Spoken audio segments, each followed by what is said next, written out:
ऐसे ज्ञ तक पढ़ा अज्ञ ही बना।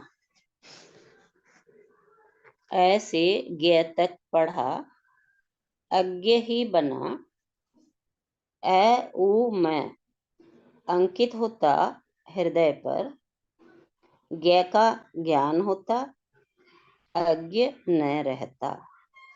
गुरुदेव की वाणी बहुत ही मीनिंगफुल, सुंदर। इसमें हमें गुरुदेव बता रहे हैं कि स्थूल विद्या जो बच्चे पढ़ रहे हैं, सभी पढ़े हुए हैं, उससे हमारी बुद्धि विकसित होती है, बुद्धि का विकास होता है और संसारिक ज्ञान की वृद्धि होती है बुद्धि में, जिससे हम अपने घर परिवार को सजा सकते हैं। यानी स्थूल को सजाने की युक्ति हमें पढ़ाई से, यानी संसार की विद्या के अध्ययन से मिलती है। उससे हमारा माइंड उस विद्या से विकसित हो जाता है, भर जाती है उसमें बुद्धि में विद्या। किंतु हमारा हृदय कोरा ही रह जाता है, हृदय में प्रकाश नहीं आता। हृदय में प्रकाश नहीं आता विद्या के अध्ययन से। हृदय सुना ही रह जाता है, अंधेरा ही रह जाता है हृदय में। तो यहाँ पर हमें गुरुदेव कह रहे हैं कि हमें कि तूने केवल बौद्धिक ज्ञान का ही विकास किया है, बौद्धिक ज्ञान को ही प्राप्त किया है, जो कि अधूरा है।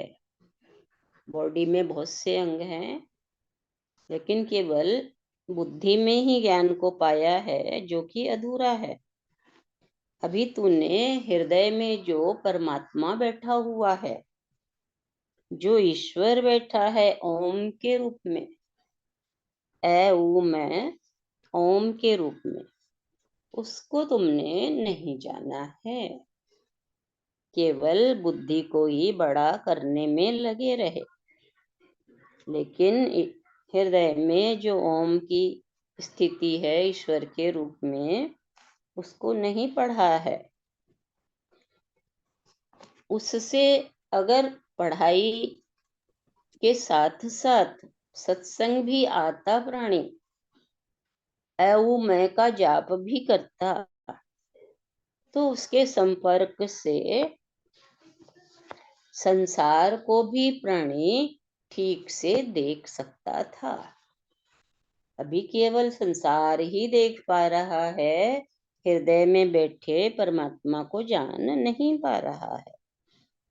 तो भीतर की जो दुनिया है, हृदय की जो दुनिया है हमारी, बाहर की तो हमने सजा ली, खूब कमाए, खूब ऐश कर लिया, लेकिन भीतर की जो दुनिया वो उजड़ी रह गई।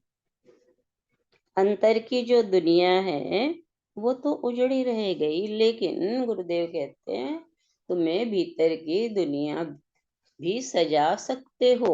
वो युक्ति भी हमें गुरु दे रहे हैं कि भीतर में प्रतिष्ठित ईश्वर को देख, अनुभव करो उस ईश्वर को, तो तुम्हें ज्ञान हो जाए, तुम्हारी आंखें खुल जाए।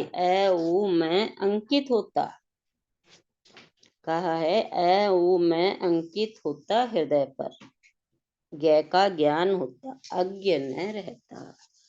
यानी बुद्धि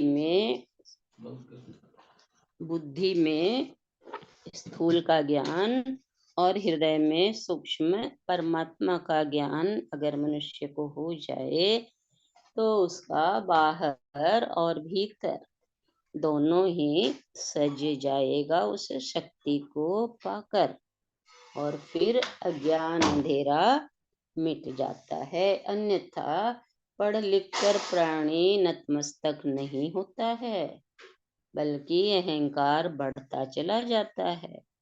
साथ साथ अगर ईश्वर का भी ज्ञान होता तो जान पाता कि ईश्वर किस प्रकार अज्ञात रहकर, इतनी शक्ति है ईश्वर में, लेकिन फिर भी अज्ञात रहकर सारे कार्य कर रहे हैं और मनुष्य विद्या के बल पर जगत जीतना चाहता है। तो कहा है कि भीतर और बाहर दोनों की दुनिया कैसे सजेगी, जब हम सतगुरु के संग से, सत्संग से, उनकी वाणियों से हृदय में बैठे ईश्वर को अनुभव कर सकेंगे। हरिओम। आज की वाणी का भाव।